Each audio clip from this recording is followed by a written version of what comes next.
Hi, friends. This is your pal Scott Garibay, and today we are going to talk about Dungeons and Dragons, and we're going to talk about method acting, and we're going to talk about method acting's relationship to psychotherapy.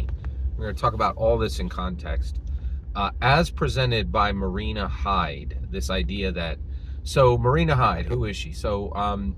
Fantastic show. It's really wild. We're going to talk about psychotherapy today, and that was mentioned on a show that does commentary about entertainment. What?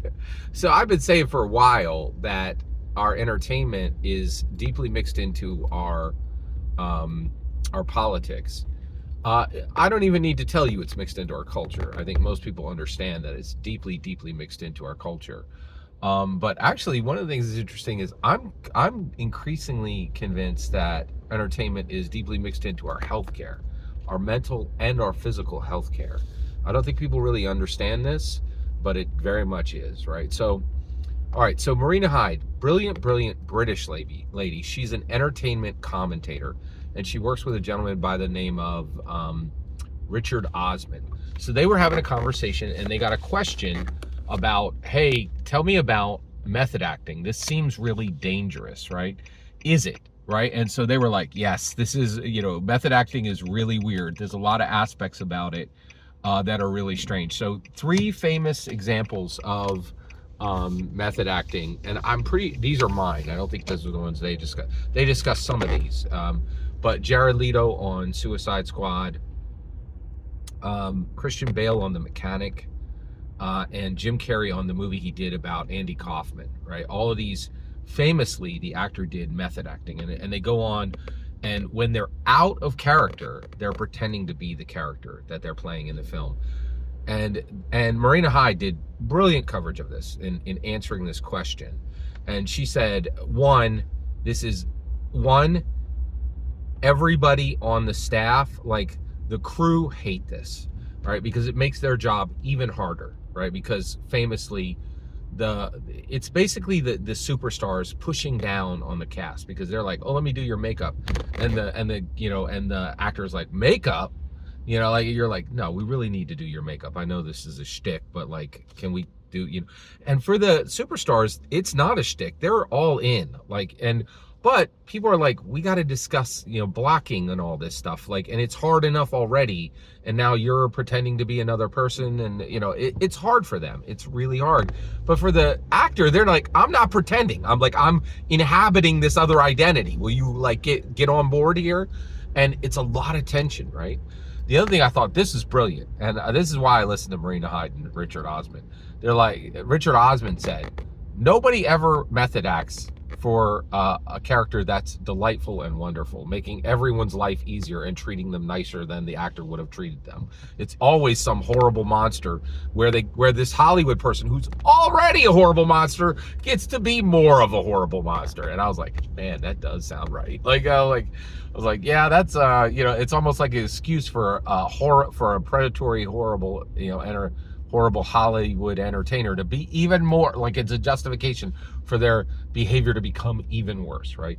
And so this is the whole reason we're talking about this today. So Marina Hyde, brilliant, right? Here's what she said. She said, method acting, it's a really dark form of psychotherapy. A really dark form of psychotherapy. It could be a really dark form of psychotherapy. And I was like, whoa. And I was like, okay, so she's talking about these actors and actresses, and they're acting, but she's saying it's clearly being used as, oh, I'm sorry, let me adjust that. She said it's a really dark form of unlicensed psychotherapy, a really dark form of unlicensed psychotherapy. And I was like, whoa, that is deep. So she's saying that these actors are adjusting their mental health without the credentials to do so. Right? And I was like, whoa, right? So here is open discussion that Hollywood elites are using method acting to adjust their mental health, right? Very, very interesting, right? And of course, this is in my backyard, right? Because I believe that more than anything, the reason why Dungeons and Dragons is hyper important in American culture and in American politics, right, is because Dungeons and Dragons goes straight. Dungeons and Dragons goes straight to the issue of Dungeons and Dragons goes straight to the marrow of American narrative and American identity, and it deals with narrative and identity in ways that no other story, no other cultural tool has ever dealt with these things. Completely transformed the way humans interact with both narrative and identity. Right now, method acting. I think Marina Hyde and Richard Osman nailed it. Right, like method acting has to this point been a really dark form of unlicensed psychotherapy. That doesn't sound good, right? Like that doesn't sound good. But as we in America are talking and thinking and processing on mental health more and more, the question comes in my mind, is there a way to use Dungeons and Dragons to not recreate a really dark form of unlicensed psychotherapy, but to create a really bright tool to process our mental health, either to acknowledge our current state or even adjust it in a safe and sound and useful manner, right? Now, all I'm doing in this, I'm not saying the answer. I'm not gonna say the answer in this video, right? I am going to pose the question. And I think we've reached a point where the question is valid. Right now, why is it valid? Well, for one of the reasons why people would be going about this is there is increasingly open discussion that the couch scribbler discipline is failing us at every level and has simply become a highly repetitive, highly commodified industry that only serves ultra rich, right? And doesn't even serve them.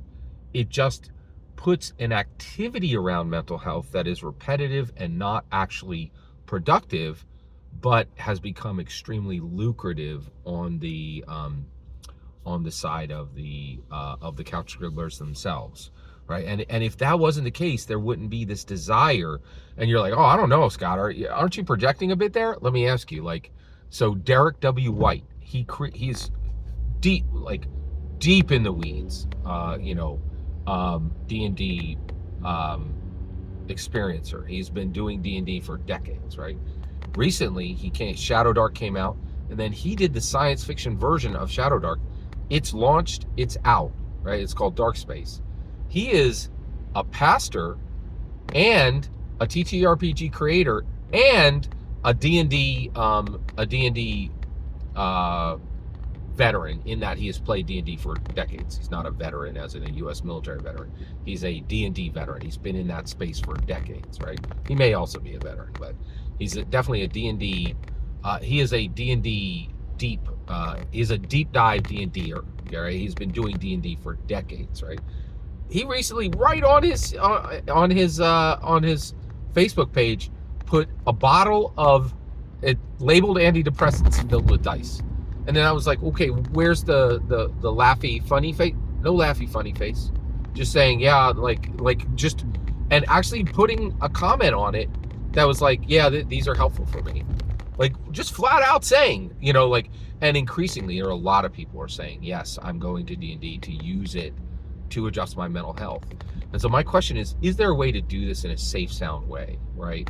And as a functioning tool to adjust mental health. And I think, and I'm not giving the answer, I'm saying we've arrived at a point where the question is extremely valid and extremely prescient and extremely current. And the discussion, it's time for the discussion, in my humble opinion. Every single word you just heard is my humble opinion. The important part is when I get to hear your humble opinion. When you get in the comments and send your traffic. Please consider like and subscribing, and have a fetch millennium.